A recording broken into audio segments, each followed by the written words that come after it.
Esta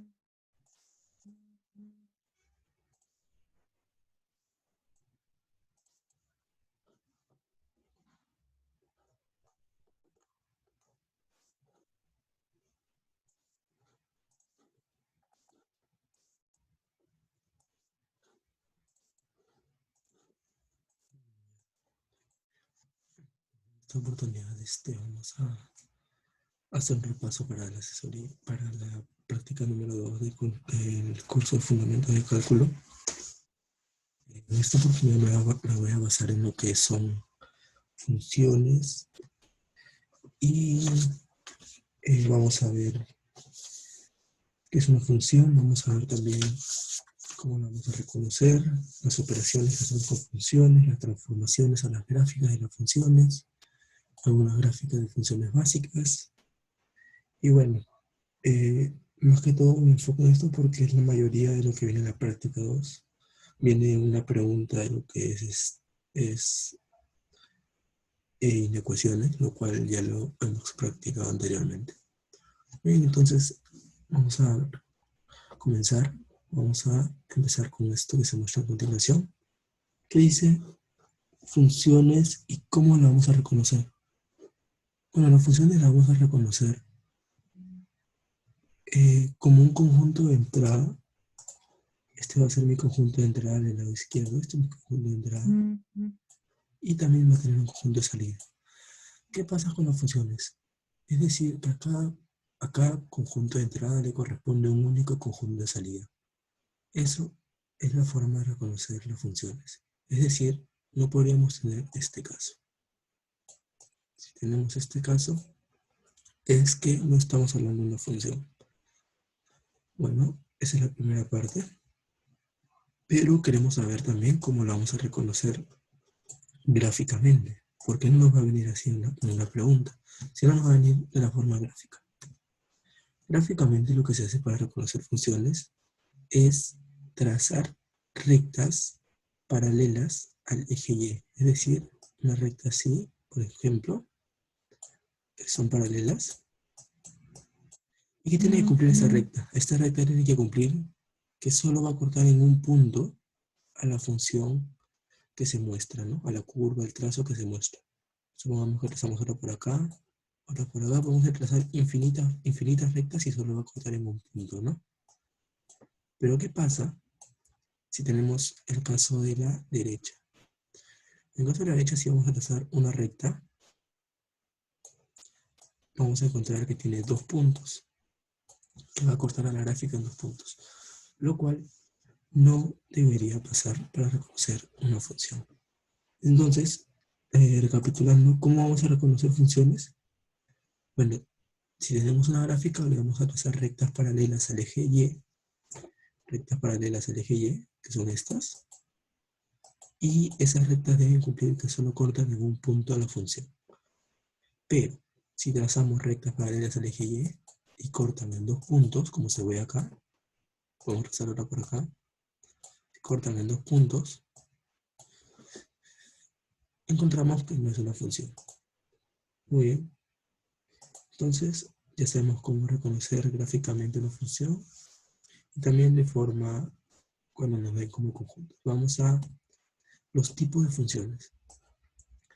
Hay que enfocarnos en las 4 primeras, que son las que normalmente se presentan en las prácticas. Más adelante vamos a ver la cúbica, ahorita hay que tomarle importancia a estas.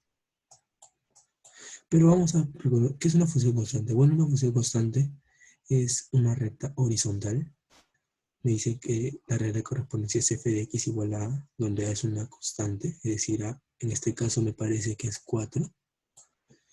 La función constante es una recta horizontal. Función lineal, bueno, en este caso no se debería llamar función lineal, sino es más conocida como función identidad. Función identidad es aquella que pasa por el origen de coordenadas. Una función lineal, en lo general, es una recta que tiene la forma que hemos estudiado, por ejemplo, en el curso de álgebra matricial, ¿no? Esta sería la fórmula general de una ecuación, de una recta ax más by más c igual 0, donde si despejamos, tenemos la regla de correspondencia de Y, ¿no? En el caso del valor absoluto, es una función de este tipo, el tipo que se muestra acá, que parece una V, ¿no? Muy bien, esta es la gráfica del valor absoluto. La gráfica de una función cuadrática es una parábola, como lo hemos estudiado en el curso de álgebra matricial, estamos viendo. Es una parábola. Y esta nos presenta la siguiente ecuación, ¿no? X cuadrado, que también podría resolverse como, o puede mostrarse en algunos casos como una función de la siguiente forma, ¿no? Un A por X cuadrado más un B por Y por X más un C igual a f de x. Eso, así podemos presentar la forma de una ecuación cuadrática. Muy bien, ahora vamos a hablar de algo muy importante en las funciones, que se llama el dominio y el rango. Como podemos ver, el rango son los valores que normalmente aparecen en el eje Y. Son los valores que la función va a tomar, mientras que el dominio son los valores en el eje X donde la función existe. Bien, acá podemos apreciar que el dominio son todos los reales, porque vemos que la función abarca todo el eje X, y el rango sería el valor de 4, ¿no? Es el valor que va a tomar la función. Muy bien, acá en la función lineal vemos que presenta un dominio igualmente de todos los reales, porque es una recta que va a seguir creciendo y decreciendo a la vez, ¿no? Y el rango también va a ser todos los reales.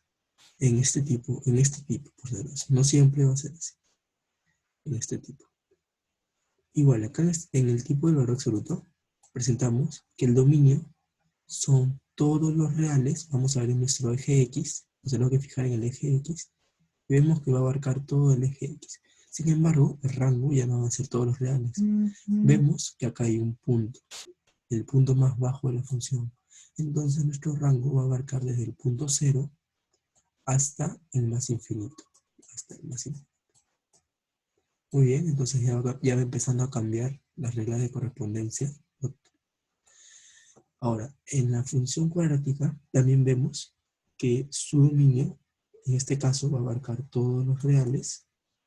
Sin embargo, el rango de la función cuadrática también tiene un mínimo en 0 y va a crecer hasta el más infinito.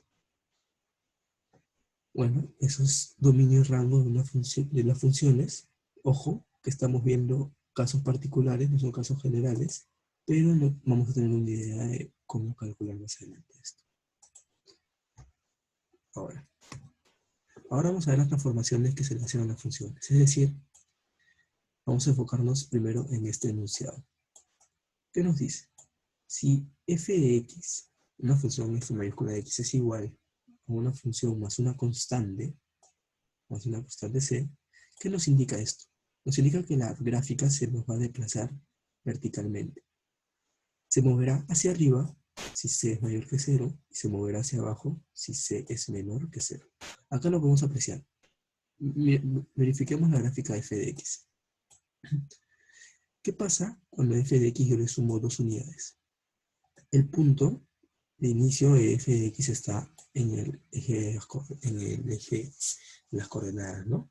En el 0.0. Al yo agregarle 2 unidades, le estoy desplazando 2 unidades arriba. Muy bien, acá vemos que le hemos desplazado 2 unidades arriba. Pero ¿qué pasa si yo a la función le resto 2 unidades? Eso me dice que le estoy desplazando 2 unidades para abajo. Eso vamos a hacer cuando tengamos que a una función se le suma una constante. Eso es lo que vamos a hacer. Ahora vamos a la parte derecha. En la parte derecha nos dice, si f mayúscula es una función x más c. En este caso cambia, ¿por qué? Porque la constante no la estamos agregando fuera del argumento de la función. La estamos agregando dentro del argumento de la función. En el caso anterior, lo agregábamos fuera del argumento de la función. Muy bien, ¿qué va a pasar cuando tengamos este caso? Dice, nos indica que la gráfica se desplaza horizontalmente. la gráfica se va a desplazar horizontalmente. Hacia la izquierda, acá hay una separación, hacia la izquierda, si C es mayor que 0. A la izquierda, si C es mayor que 0. Es decir, si C es un número positivo, ¿no? Y hacia la derecha, si C es un número negativo. Muy bien, vamos a verlo gráficamente. Tenemos acá la función, como vimos anteriormente, f de x igual a x cuadrado, ¿no? Ahora, ¿qué pasa si ya no tengo la función f de x igual a x cuadrado, sino tengo la función h de x igual a x menos 2 y todo eso al cuadrado? Nuestro origen era en el eje de las coordenadas, es decir, en el 0.0, en el punto de coordenadas, ¿ya? Y según lo que hemos visto, si le sumamos una constante al argumento y esta es negativa, nos vamos a desplazar a la derecha. Nos desplazamos 2 unidades a la derecha y nos vamos a encontrar en esta situación. Muy bien, pero ¿qué pasa si tenemos el caso de que le vamos a sumar una unidad positiva al argumento? Ya no negativa, sino una positiva. Muy bien, en ese caso podemos apreciar la función g de x, que es x más 4 y todo eso al cuadrado.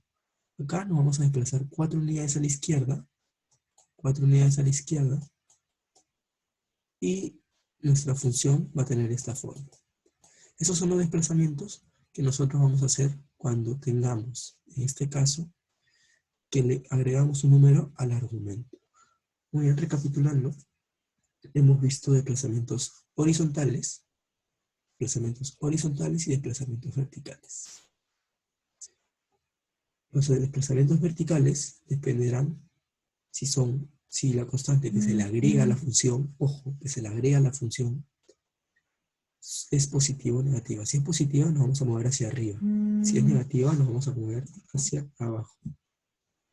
En el caso de que sea un desplazamiento horizontal, lo vamos a reconocer ya que vamos a agregarle una constante, no a la función, sino al argumento de la función. El argumento de la función. Y esto nos va a decir si nos movemos a la derecha o a la izquierda. Si nos movemos a la izquierda es porque nuestra constante es positiva. Y si nos movemos a la derecha es porque nuestra constante es negativa. Muy bien, espero que se haya entendido esta parte. Y vamos a seguir con las transformaciones de funciones. Muy bien. En este caso, vamos a ver los reflejos que se le hacen a la gráfica. Tenemos el reflejo vertical y el reflejo horizontal. Bueno, el reflejo vertical nos dice que en este caso vamos a rotar la gráfica alrededor del eje X. Alrededor del eje X. ¿Cómo pasa eso? Bueno, consideremos una función y igual a f de x, que tiene esta forma. ¿Qué va a pasar cuando la multipliquemos por menos? Bueno, la función va a reflejarse en el eje x. Supongamos, un ejemplo más sencillo de visualizar, que tengamos la función x cuadrada, ¿no? Que es una parábola así más o menos. Supongamos que tengamos una función acá, f de x, igual a x al cuadrado. ¿Qué va a pasar si yo quiero graficar f de x igual a menos x al cuadrado? Bueno, esa gráfica va a tener la siguiente forma, ¿no? Va a ser una parábola, pero hacia abajo. Eso nos dice cómo es el reflejo cuando le multiplicamos un número negativo a la función. Ojo, acá le estamos multiplicando un número negativo a la función. Ahora, el reflejo alrededor del eje Y se va a producir cuando le multipliquemos un número negativo al argumento de la función. Ojo, al argumento de la función. Acá vemos nuestra gráfica y igual a f de x versus nuestra gráfica y igual a f de menos x. Ojo, le estamos multiplicando, no se olviden, al argumento de la función. Muy bien, nuestra gráfica y igual a f de x tiene esta forma, que se ve acá. Y al multiplicarle un menos al argumento, la vamos a rotar alrededor del eje Y, ¿no? Es como si esta figura simplemente la volteáramos y vamos a tener esta gráfica acá. Muy bien, espero que supongamos, a ver, un ejemplo simple. Puede ser una función de esta forma, ¿no? Supongamos que sea una función y igual a f de x, y al buscar y igual a f de menos x, lo único que hacemos es reflejarla en el eje y, ¿no? Que sería esta forma. Y si yo esto lo multiplico por menos, tendríamos que a esta gráfica, ¿qué tenemos que hacerle? Reflejarla en el eje x, ¿no? Entonces tendríamos algo así finalmente. ¿Vieron esto? Esto, lo que he hecho acá, finalmente se conoce como una función impar. Pero eso lo vamos a estudiar más adelante. Ahora nos vamos a enfocar en qué pasa cuando le multiplicamos un negativo o bien a la función o bien al argumento de la función. Espero que se haya entendido también esta parte. Y vamos a continuar con unos ejercicios propuestos de la práctica del 2019 1.